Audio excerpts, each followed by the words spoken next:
very against every ill that homosexuality has brought. Yep. And again, these are consenting people Yep, it's true. that are doing what they want to do. This is true. Oh my gosh, I can't believe she just said that. Did y'all catch that? What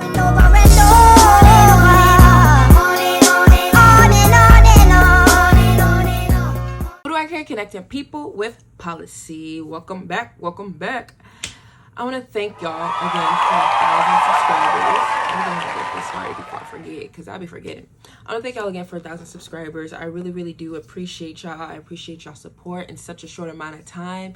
Y'all the real OGs. Get with it, get left, period. Before we begin today's video, make sure you like, comment, and subscribe. Turn on post notifications so you're notified whenever I post a new video. Yeah, y'all, like, we at 1,000. I didn't have to drink that water so loud. I'm excited about today's video too. Just warning, we're not watching the whole thing. So today we're watching Candace Owens and Andrew Tate, the interview. Well, we're not watching the whole thing because it's like 3 hours long. I ain't got time for that. So what we're gonna do is, I went through it. Let me turn off my lighting a little bit. I feel like it's a little bit too bright. I went through it a little bit, and I wanted to get like the most interesting parts of the conversations. I was trying to go through and see the most replayed, but yeah, so I was just skipping along, and this point of the conversation seemed really interesting. So I was like, oh, okay, so I rewinded back a few, and I was like, let's do a reaction on it. So we're gonna react. We'll probably react to like 15-20 minutes of it, depending on where the conversation goes.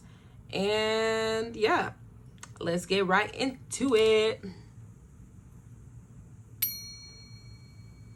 Us come from families. My parents are divorced. Your parents were divorced. Yep. I think your parents maybe lasted a little longer than my parents. I'm not totally positive. What was your mother like? I don't think I've learned anything about her. Yeah, so I had a fantastic mom. She did what a mother was supposed to do. Aww. I guess I was raised in a I call it hyper traditional. The modern world will call it misogynistic household. My father was in charge. It was his household. My mother was in charge of feeding us and clothing us and sending us to school, and she did a fantastic job. I think that as a boy, as a man, I always wanted to emulate my father. My father was the superhero. So my father instilled a lot of the mindset that I have, but my mother did a lot of the basic things that kept me alive, if that makes sense. She was a fantastic mom, and she's still alive today, and I love her very much. One of the first things I did when I got rich was retire her completely. So she is one of the people I take care of, and I'll take care of. I did not know that. I did not know, because I don't follow both of them like that. So I didn't know both of their parents were divorced, for one, and I didn't know how close he was for his mother, to his mom. The fact that he retired his mom, that's really, really sweet. That speaks high volume too. That's so cute. Y'all know my lips stay chapped, so. But yeah. For the rest of her life, and she did the absolute best she could. And that's the reason we moved to England. They decided to get divorced, and England has a better social care system. We had Oh, is that his little sister? If that is, she is so cute. I'm a family person, y'all. I'm a big family person. No money. This is really cute. So I didn't know that. we got moved to England, and I grew up in Luton, which is the worst town in England, in an area called Marsh Farm, which is the worst area of the worst town. So it's like as bad as you can get, like the worst place you can possibly go. I think my school had a 4% pass rate or something ridiculously low. So I grew up in a really bad area. But my mother, yeah, she was fantastic, and she did the absolute best she could. And she always loved my father to the end. But I think my father, in many ways, there's certainly been a lot of circumstances where he sacrificed his marriage to raise us in a very particular way. Oh, wow. Because my mother. He sacrificed his marriage to raise them a particular way. That's an interesting statement to make. Oh, wow. Let me see what he meant by that. Mother and father would argue most over the raising of me and Tristan, because my dad was so hard on us. But he said, look, you boys are my legacy are more important than arguing with your mother. So I think that's actually why they broke up, because he was so hard. I feel like that's actually very common, that we don't really, like, it passes us. Like, our dad is usually, like, the more strict, especially with the boys, the more, like, harder one individual, and the mom is more, like, softer, sweet, not even sweeter, but more, like, protecting, like, you're being too hard and this, that, and the third. I think that's very common with, not in my household, it wasn't. Both of my parents were strict, but that's a different conversation. I think that's very like common within like just the average household, to say the least. On us. But I thank him for it. So yeah, but I don't want to disrespect my mother by saying there isn't much more to say besides the fact she was a very nice, very loving, very attentive mother. That's what she did. But my dad was always my superhero. And I don't know what else to say. My dad was my superhero. Well, I see it now. My son's only 2, and he's now toddler. I forgot she had a child. Doesn't she have 2? If I'm not mistaken. That is crazy. I could have sworn she just had that kid. She said her son is 2. Because I remember when she came out that she was not pregnant, but she had her kid. That's crazy. Time goes by fast. Or a terrorist, wakes up every day, wants to go to war. I don't want to go to war. I just want to love him. Yeah. And so he is obsessed with my husband. I mean, forget it. The second my husband walks the door, it's like I don't even exist, right? Yep. Forget the fact that I held him for 10 months. I don't exist. But unless he's sick. Yeah. Oh, yeah. Oh, then it's like totally mommy. Oh, completely. I'm like, Yeah. oh, okay. So when you want to go to war all day and you're feeling great, it's like dad, he literally just wants to fight him. He goes up and he hits him and he wants him to be thrown around. And I don't want to do it. I'm like, you're kind of big. Yeah. I don't want to toss you around. Go find your father. Yeah. So there actually is a natural proclivity that goes on there too, where like in the way he acts when I will say this, it's so different. It's so sweet to see her talk about her child, because like not even only her, it's so like good to see people like that we see that are usually like serious, political, straightforward, blunt, like have that softer side. Like I feel like that's what children bring out of us. Like not me, I don't have kids yet, but like as someone who wants kids one day, I think their innocence and their purity just brings out the best within ourselves. And that was so cute how she talked about her son. And walks through the door. Any man, by the way. Yeah. My son wants their attention. You can see that he seeks their approval at the age of 2. He'll cry in front of the girls, you know.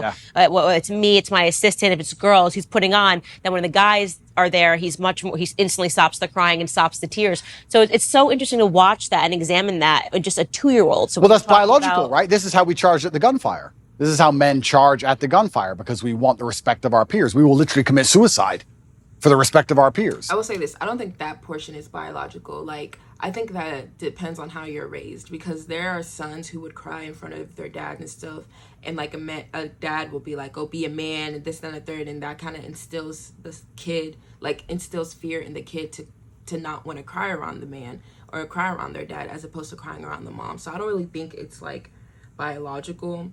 I think it's more so just the environment that they're in, to say the least. Like it's something that's deep inside of us, or it used to be, it should be. They're trying to take it away from us. But how do you get men to go over the trench, over the line, and charge at machine guns? Well, you do it because everyone else is doing it. And you don't want to be the only so you have to do it. And you have to die. Like, that doesn't make sense. Think about it logically. It doesn't make any sense logically, but it's something biological inside of all of us, because we have this innate feeling of duty and honor, and that's where the courage comes from. And they're trying to destroy that along with everything else. But you're right. This is how men biologically are designed to be. And I was the same when I was young. I remember looking at my dad just going, you're a superhero and I want to be a superhero. That's just how it was. So, but yeah, my mother's fantastic and I love her very much. And she's very proud of me, and she's very proud of how we were. I was going to say, I think that is why it is so, I know this conversation always comes up with fathers in the household. I feel like that this is why it's so important to instill and ensure that fathers are in the household, because there's certain things that a mother can't raise their child. There's certain things a mother can't provide that a father can. And I think that goes from like within all communities, like why it's important to have like that father figure. And some people's circumstances may be different, or a father figure, because it's like there's just certain things that we get from our fathers that our mothers couldn't do, or our mothers can't teach. And not only fathers in the household, but healthy fathers, like as far as healthy relationships, because a father can be present and do more damage than he would if he wasn't present. So I think that's another thing. Raised, and she's so glad we were strong. Like even when we were in jail, she was very concerned, but she's like, look, I know that if anyone can do it, you can do it. And yeah, so. Do you want to be married? Good question. I heard that's the lover boy tactic. We'll talk about that in a little bit, but. Yeah. And that's an interesting question, because younger me would say no, absolutely not. And And the reason younger me would say no is because I'd come up with all the arguments that there's no legal advantage really, and the woman can wreck you. This is why I get confused with Andrew Tate, because I said this in my last video too, because he comes off as a very traditionalist, and someone did clarify that he's Muslim, so he would have multiple wives. I didn't know that, I forgot.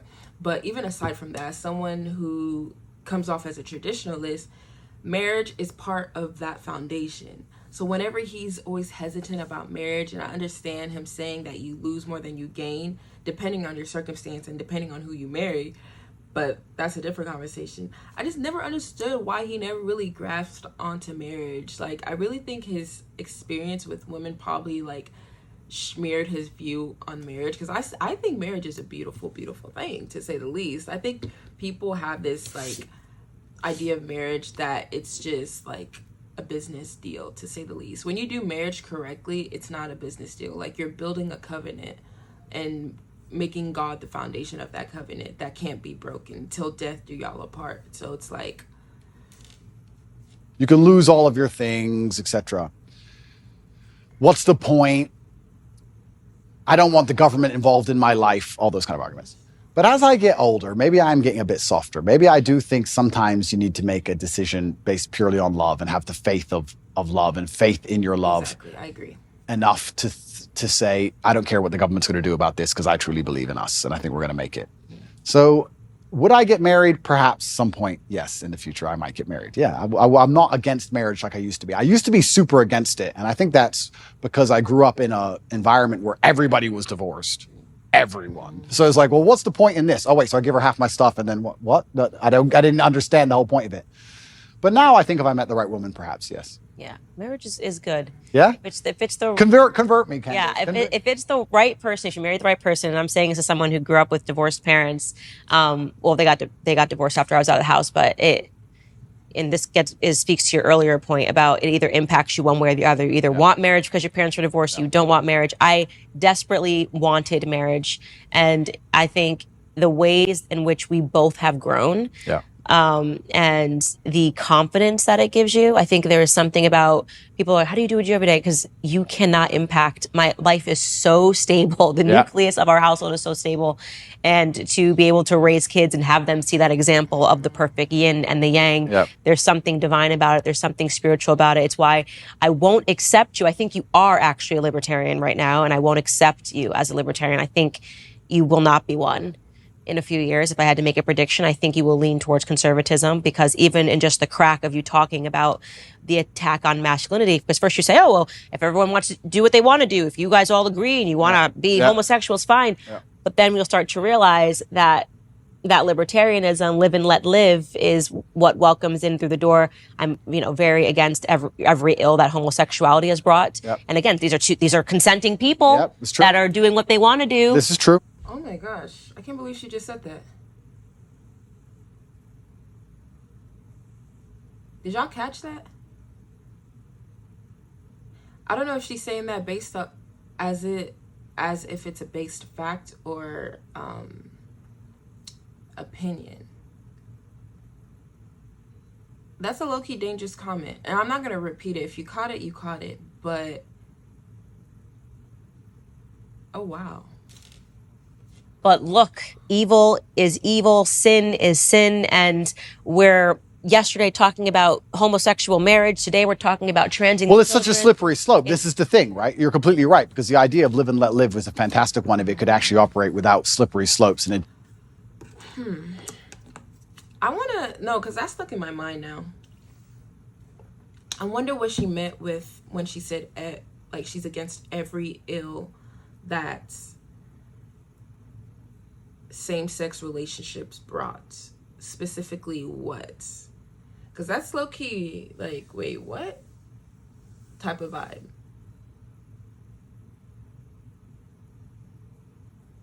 Yeah. But I do believe that we live in a world. People who know me know I'm very, very strict with my relationship with God. I'm very intentional with what he has handcrafted me for, intentional with our relationship, and very intentional with spreading his gospel. And with that, I do truly believe in meeting people where they're at. without sugarcoating or anything like that. Yes, she is right. Sin is sin. Right is right. Wrong is wrong. And according to God's word, according to God's law, and according to what God's intention is. However, I do believe in the sense of free will. I don't think that telling people to their face every day that what they're doing is a sin is going to stop them from sinning. I think it's very key that we meet people where they're at and introduce God and pretty much spread God's word and spread God's gospel through the lens of love, in a sense, not through lecture. I don't think people gravitate to right is wrong, wrong is wrong, you need to do this, you need to do that, you're going through this, you're sinning, you're like, I don't think that's the way to go about it, like, whatsoever. Yeah, let's continue. Sending it to chaos and anarchy, and it can't. So this is the difficult thing about it. You get called a bigot for saying, this is my line, I don't agree with this, and you're going to be called bigoted and you're going to be attacked. But truthfully, it's just understanding that, like you're saying, it's a slippery slope. And it's unfortunate. So what is the slope that we want then? Okay, then we should aspire towards heterosexual. I feel like the problem in today isn't the fact that someone disagrees. It's the problem stems from treating someone different because you disagree, if that makes sense. So if I meet someone and I disagree with their lifestyle, or I disagree with the way they're living, the way they do things and so forth, that shouldn't be an issue. But the issue comes in if I were to treat them different because I disagree. I think that's a lot of the times that people don't really fully understand nor grasp. So yeah. Relationships, we should aspire towards marriage. We should, and this is the mold that I am selling all the time. Wouldn't have said this 10 years ago. I was probably more libertarian when I first got into politics, and what's the big deal if people want to do this to themselves? And then I realized, no, there is a reason. No, and you're completely right. And the reason I gave that example is because I'm currently in a legal jeopardy or a legal situation where people who have nothing to do with my life are trying to say that people were victims when they weren't, when everyone was consenting. And you're right. I agree with you there. I also think with the whole LGBT argument, it's interesting because I will be honest and say I do think there is a difference between G and T. I think they are different things. Of course. I think they're massively different things. However, you're right. It's a shame it's such a slippery slope where you can't just say to people, live and let live, because it's going to be hijacked and Trojan horsed. And they're going to Trojan horse it, and they're going to inject something in it that destroys the life. I don't know if I agree with that portion. As far as like let people live and let them live type of vibe. I mean, I don't know if I agree with them disagreeing with that portion, if that makes sense. Like, I truly, like I said before, I believe in free will. As long as it's not in a disruption or endangering somebody else's life.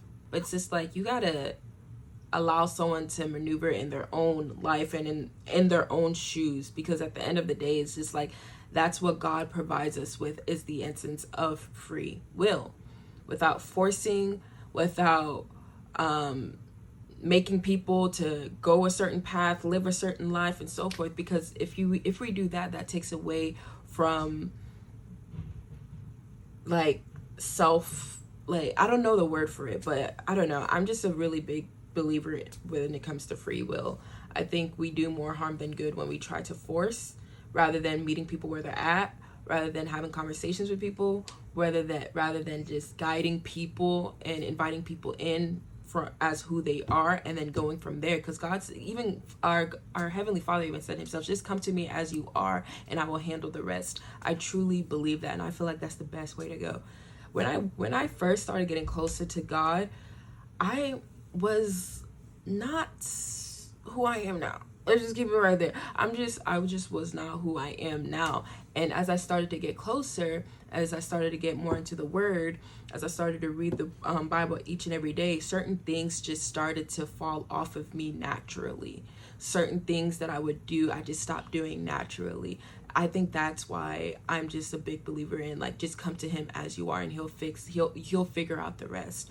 I think that's why I'm also a big believer in just the natural realm of just free will. Let them do as they please. When it's time, and God never fails. So it's easier for someone to maneuver in free will and come to God within their own spirit, within their own time, rather than us forcing and pushing them into a certain lifestyle, because then they become more against it. I don't know if that's making sense, but that's just my take on it. Every single person on the planet, and they're going to try and do it. So you have to draw a hard line. You have to be a bigot. You have to never give an inch, because if you give an inch, they take 10 miles. That's more than 10 miles. Look at where we're at. I mean, oh wow, it says watch full video uncensored and be on Daily Wire. Dang it. None of it makes any sense, but these are real evils that we're fighting today, and I think it's because we haven't put those firm lines in the sand and said, no, actually, there is such a thing as right and wrong. Well, there is. I do agree. There is a sense of right and wrong, and I will be the first to say I think this country is under spiritual warfare. I think we're under a spiritual attack. I think that a lot of things that people are trying to normalize,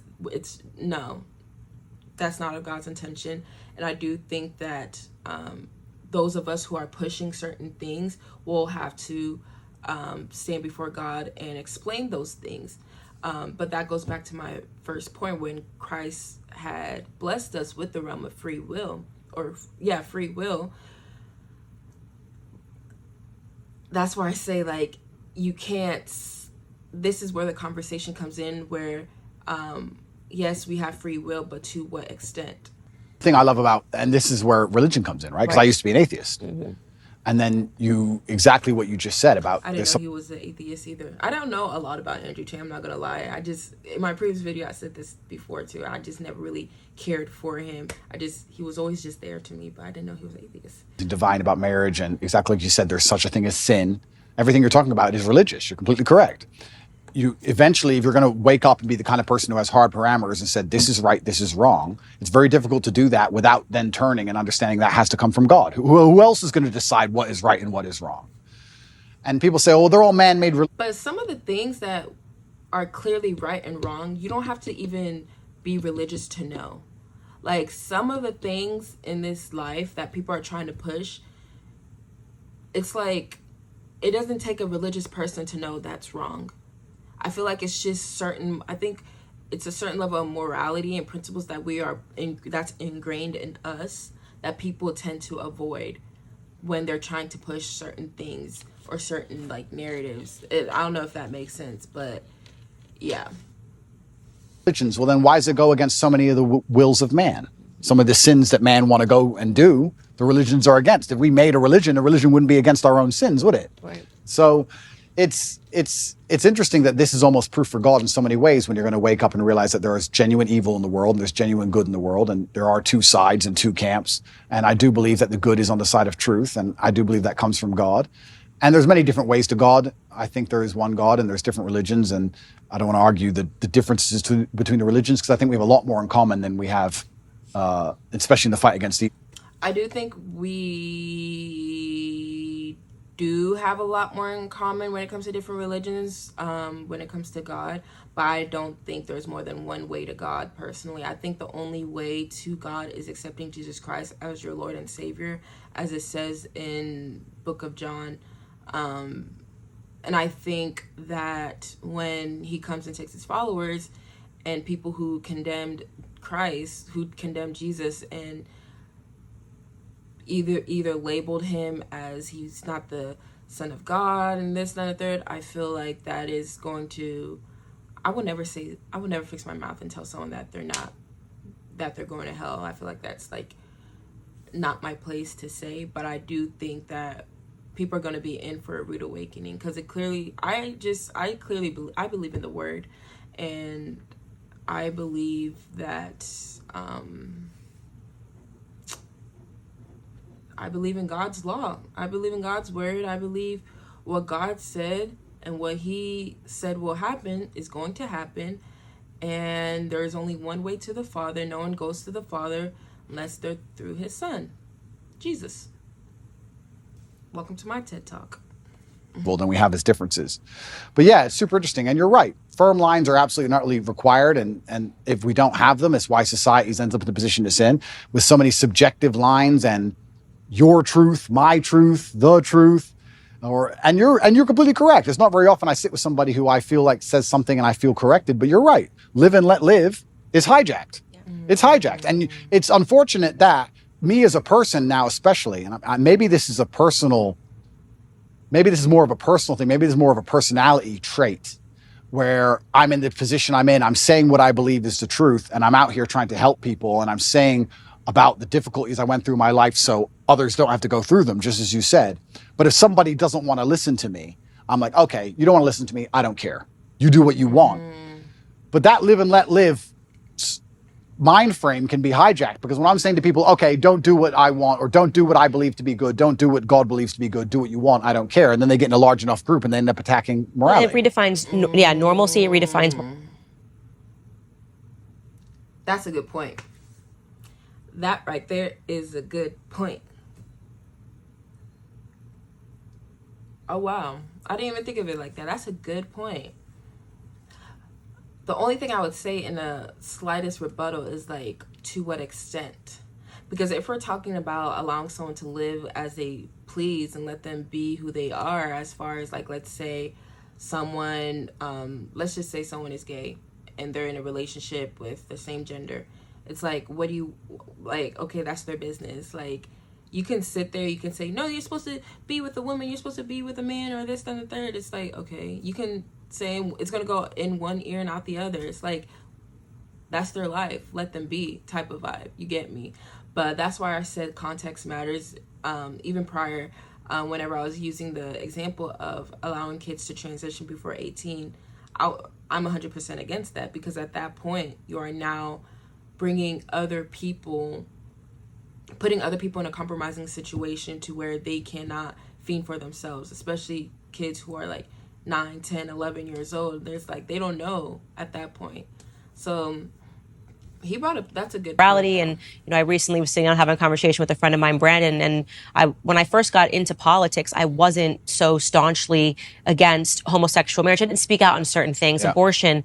And then I saw it firsthand. I just examined just the differences in my relationships with heterosexual couples and homosexual couples. And homosexual couples, I'm talking about two men. You don't realize that God designed a man to be with a woman because it prevents men from giving entirely into the worst components of who men are, just having sex all the time. Yeah, right? You can't do that. If you're with a woman, okay, maybe it's menstruation, maybe it's pregnancy, maybe it's afterbirth, but there are these natural barriers that make it so that your relationship has to be about something else other than just sex.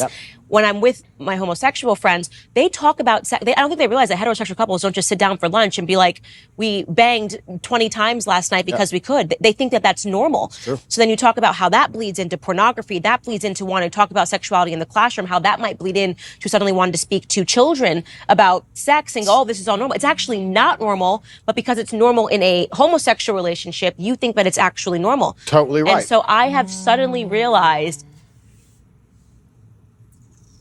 Wow. Oh, wow.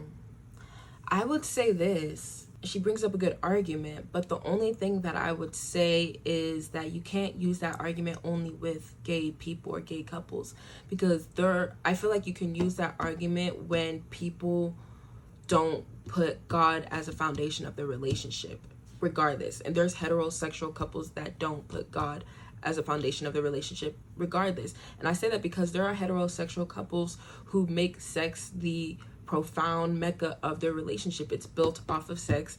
They can go days, like every 3-4 times a day, like even when we'll go as far as having sex on their period as well. So it's like, I think what she's saying is not wrong. Like, the point that she's making isn't a bad point, but I think it's a bad point to only label that with or homosexual couples, because heterosexual couples do the same thing. A lot of them just make the relationships about sex. A lot of them still have sex when they're menstruating. A lot of them still have sex when they're pregnant. You get what I'm saying? So it's like, and this is why this is a really good interview, by the way. This is very, like, interesting. This really has me sitting here like, bro, what the heck? Oh, so staunchly conservative, how it all bleeds into everything. And there is such a thing as objective rightness, and there is such a thing as objective wrongness. Completely correct. And I agree with absolutely everything you just said. So my question would be then, what do we do? Do we force everybody to be Christians, or force everybody to be religious, or how do we do it? Well, I think the first thing is having the courage to talk about it. And nobody even talks about these topics anymore because they just go, oh, they've won, so we need to let this go. And more. That's the thing.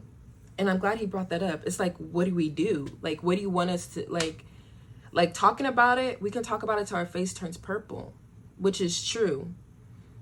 Nobody really talks about it. Well, I think people do talk about it. I feel like it depends on what you put your energy towards. I feel like there's a lot of people who speak about this, but it's like we can't really do much as far as forcing someone. We can do prayer. I believe in power in prayer. Like, the one thing about it, two things for sure, I believe in the power of prayer. We can meet people where they're at. We can change our method into as far as like how we choose to spread the gospel and how we choose to talk about God's intention of us, like, here in this fallen world. We can do that, but I don't think it's very proactive for us to sit around and just like shame people. You get what I'm saying? Like, I think there's that thin line, because we don't want to be enablers, but we also don't want to be shamers either, because it doesn't do much by more you're seeing culturally, people are afraid of being canceled. I mean, what I just said to you is grounds for a cancellation. How dare you question this? How dare you? I even believe now, after seeing the ways in which society has made children believe that they're all trans. I went to university. I went to high school. I didn't graduate with a single trans person. Now you want me to believe 1 in 4 children suffers from identity issues? Yeah. No, that's socialization. Completely. You place that on them. So is it such a far stretch to imagine that the same happened in the when homosexuality came to America, and then we popularized it and we put Ellen on TV and we gave Melissa Etheridge a platform, and suddenly pride parades were happening everywhere, whereas you don't see this here. You don't see this here in Romania, where we're sitting, because we haven't. This is the power of culture. This is the power of pop culture. When you make something, you have to go the other way. Completely. You need to normalize it. You need to say, actually, this is abnormal. Absolutely. And this is what normal is. And it's not both. So yeah, I've become very conservative in all of these perspectives. You're completely correct. You nailed it. When I said, do we force everyone to be Christian? You nailed it by changing to the exact thing I was going to say. It's about culture. It's a cultural issue.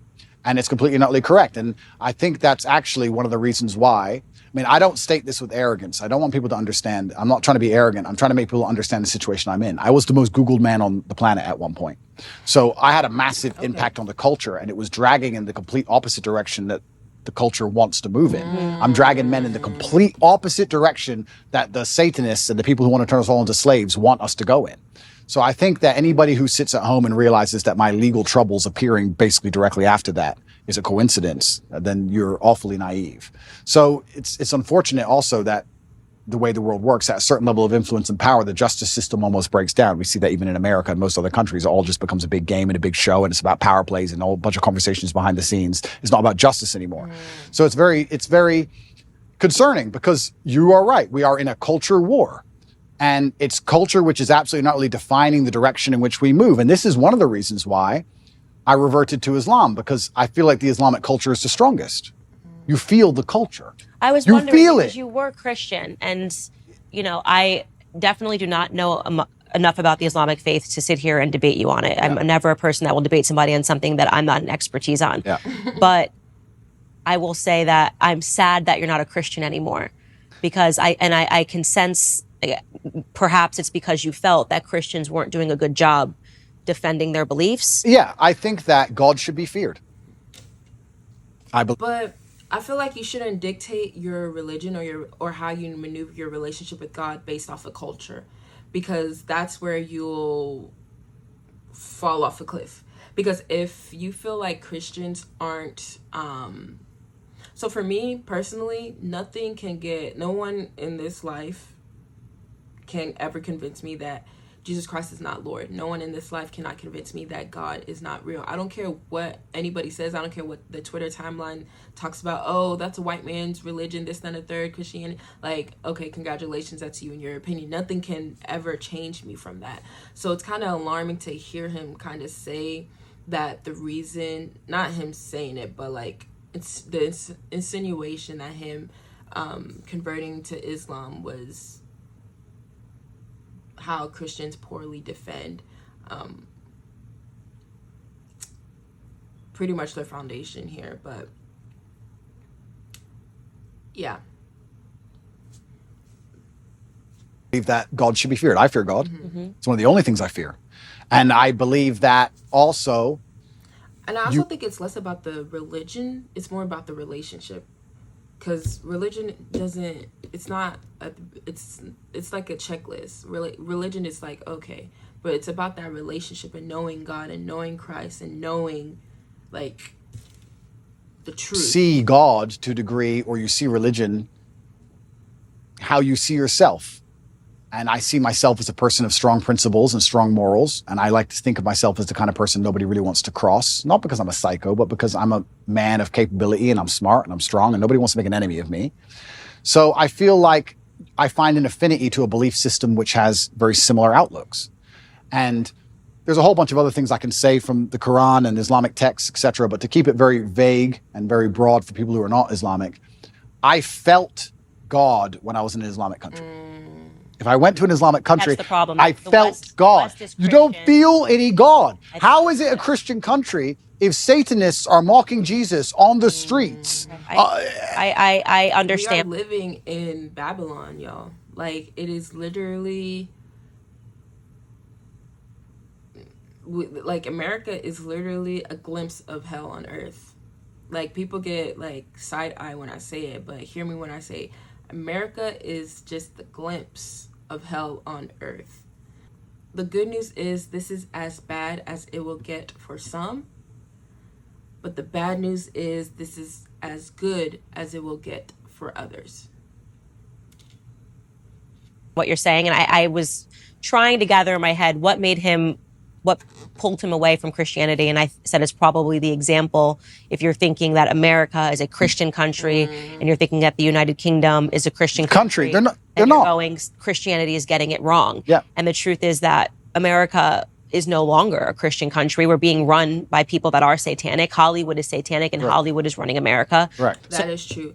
But the only question that I have is, like, when she says that it is not anymore, like, insinuating like it's not anymore, it's like, when was it ever? Like, let's be real. Honestly speaking. Not even trying to be funny. That's actually a legitimate question. When was this country ever, like, an actual Christian country? Not only just, like, socially, but economically as well. The principles that we have within Christianity, did we display that within our economy? Are we taking care of the poor? Are we ensuring that people have food in their mouths and a roof over their head? Or are we seeking validation in power and money? So when was America ever a Christian country? Comment down below. You're not wrong, but I think that right now America is facing a spiritual battle, and for the first time in a very long time, Christians are starting to stand up and speak about our principles. I hope so. And I could have used you as a I know. Christian. But I have seen in California, I've seen Christians and Muslims get side by side when they were complaining about the LGBT I did see in that schools, which recently. is fantastic. And I know what you're saying, and that is true, but it's almost like when I go to an Islamic country, I feel God around. You see it. You see it in the way the people are dressed. You see it in the fact that everyone's in a family. You see it in the fact that there's a mosque on every corner. It's in the air. And it's almost like when I'm in Dubai and I'm talking to my friends, my Islamic friends, and I explain to them the things you have to protect your child from in an American school. They literally think I'm lying. They're like, no, surely. Like, it's mind-bending to them. What about African countries that are Christian? Okay, so yeah, this is interesting. So yeah, they still are mind-blown by the concept of what we're fighting in America. So America is unique. We shouldn't say that this is the blanket. You're right. They're right. There are Christian countries which still take Christianity. And they're like, what do you mean men can be women? Like, they think you're crazy. And we're in Romania. And Romania is a country which is very conservative and very Christian. And they don't buy into any of this garbage either. None of it. So this is absolutely not true. It's unfair to say all Christian countries are like that. America is an exception and not in a good way. Yeah. I think like the whole West is, unfortunately. The West is, I've said on my show the entire time, the West is falling. The fact that we're even having these debates is not good. Yeah. The West has fallen, and unfortunately. Russia, Christian country. Yeah, absolutely. A very Christian country. So yeah, you are right. But I felt an affinity to Islam. I felt God in the air, and it's difficult for me to explain any other way. Okay, that's fair enough. I won't push you any further on that. All right, let's get to your case that's happening today. So, and why? We're going to stop there. I will probably do a part 2 if enough people want to see a part 2, then I would do a part 2. Yeah, let me know y'all thoughts down below. This was actually a very interesting conversation. I'm not gonna lie. Who would have thought Candace Owens and Andrew Tate would be in the same room, you know, having this conversation? But let me know your thoughts on the comments down below. Be sure to follow me on social media, like, comment, subscribe, turn on post notifications so you're notified whenever I post a new video. And y'all, I have something good to announce, y'all. You know, connected people with policy, you know, we growing a little bit, you know what I'm saying? It's been, you know, it's been a little minute, not even a little minute, but I have something special coming up, something special announcing. So make sure y'all follow me on my social media to hear that announcement. Because one thing about it, two things for sure, God is good. Okay? God is good and he makes no mistakes. And that's on point blank. Period. Period. For the choke. But yeah, thank you for watching. This is Uduak, connecting people with policy. Toodles.